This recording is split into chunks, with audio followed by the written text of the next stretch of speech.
कोई बंदा थोड़ा सा भी क्रिप्टो का नॉलेज रखने वाला है ना, अगर उसको क्रिप्टो के खरे और खोटे की थोड़ी सी भी पहचान है तो उसको फ़ौरन से पहले पता चल जाएगा कि इस वक्त जो ए नेटवर्क है वो क्रिप्टो के प्रोजेक्ट लिस्ट में किस नंबर पे खड़ा है। और कमाल की बात यह है कि ये जो प्रोजेक्ट है ये इस वक्त अपने आप को लोगों के सामने नहीं रख रहा, नहीं, ये अपने आप को लोगों के सामने नहीं रख रहा, बल्कि ओपनली कह रहा है कि देखो सही चीज़ ये होती है, पैमाना ये है सही चीज़ को पहचानने का। आप मेरी प्रोडक्ट भी हाथ में पकड़ो और दूसरी प्रोडक्ट भी हाथों में पकड़ो, फैसला तुम खुद कर लेना। अब यहाँ पे देखो, एक तरफ हमारे पास ITLG के बड़े ज़बरदस्त किस्म के प्रमोटर हैं, वो अपनी बात थोड़ी करते हैं, दूसरी तरफ ए नेटवर्क की बात ज़्यादा करते हैं, ए नेटवर्क के CEOs को बहुत ज़्यादा डिस्कस करते हैं। अब मुझे यह देख के बड़ी अजीब सी बात महसूस होती है कि ए नेटवर्क तो भी कल ही पैदा हुआ है, ए नेटवर्क को तो भी आए हुए पूरे 3 महीने नहीं हुए, आप तो मार्केट में कई सालों से हैं।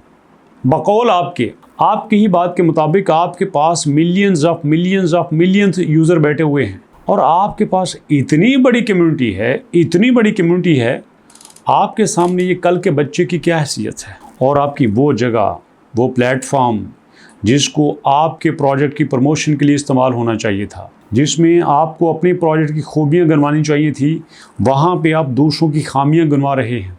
इसका क्या मतलब है? इसका सीधा सा मतलब है कि आपके अपने प्रोजेक्ट में वो दम नहीं है जो दूसरे में है। आप अपने प्रोजेक्ट को बेहतर करके आगे नहीं ला सकते, दूसरे प्रोजेक्ट को बुरा करके उसको पीछे धकेलने की कोशिश करते हो।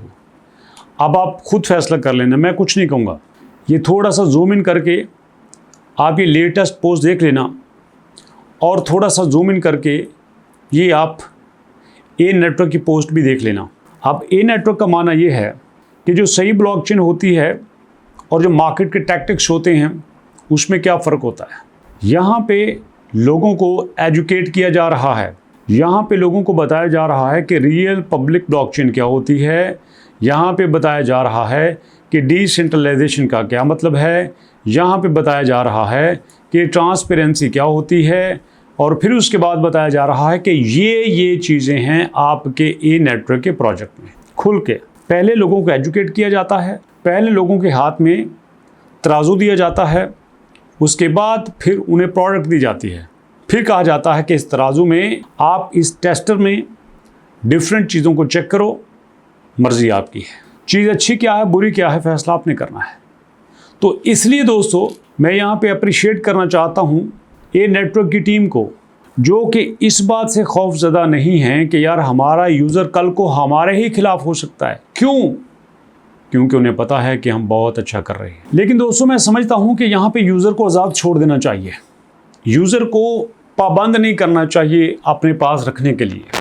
क्यों? क्योंकि अगर आप ज़ोर ज़बरदस्ती उससे पैसा लेके, उसको ज्वाइन करवा के, उसको लालच दे के अपने साथ रखेंगे ना, यूज़र नहीं रहेगा, एक ना एक दिन यूज़र भाग जाएगा। जब आप यूज़र को एजुकेट करके अपने साथ रखेंगे, यूज़र आपके साथ रहेगा। ये मैं तजुर्बे से बता रहा हूँ और यही टेक्निक ए नेटवर्क यूज़ कर रहा है। ना सिर्फ ए नेटवर्क लोगों को एजुकेट कर रहा है बल्कि साथ साथ अपने प्रोजेक्ट पे भी फोकस कर रहा है।